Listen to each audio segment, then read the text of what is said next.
નમસ્કાર ખેડૂત મિત્રો, હું ચૌધરી પ્રવીણ વિમેક્સ ક્રોપ સાયન્સ વતી આપ સર્વ ખેડૂત મિત્રોનું હાર્દિક સ્વાગત કરું છું। આજે આપણે થરાદ તાલુકાના ચુડમેર ગામમાં જે આપણા પ્રગતિશીલ ખેડૂત શ્રી સાથે મુલાકાત કરીએ છીએ, એમણે વીમ 95નો ઉપયોગ કર્યો છે। એમનું નામ અને એમનો પરિચય લેશું। નમસ્કાર, તમારું નામ પૂરું? મારું નામ વરણ નીલાભાઈ મોહનભાઈ, ગામ ચુડમેર, તાલુકો થરાદ। હા, તમે આમાં વીમ 95નો ઉપયોગ ક્યારે કર્યો હતો?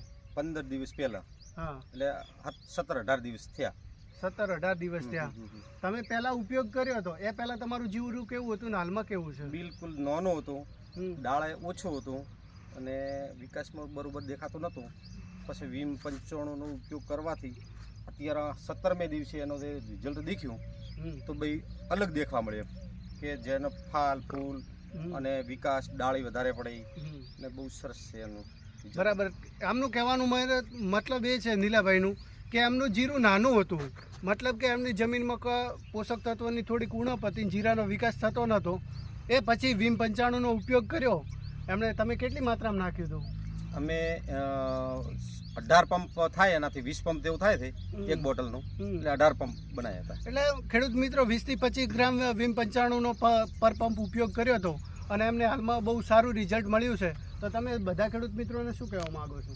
જો એક વખત અવશ્ય આનો લાભ લો અને આ દવાનો ઉપયોગ કરી દો, જો અનુકૂળ લાગે તો આગળ આપણે એનું કરી લેવું, નકા કોઈ મતલબ નથી કોઈના માટે, પણ જરૂરી છે આ એક વખત યુઝ કરવો બીજી દવાઓ કરતાં। મને આનો રિઝલ્ટ બહુ સારો મળ્યો છે।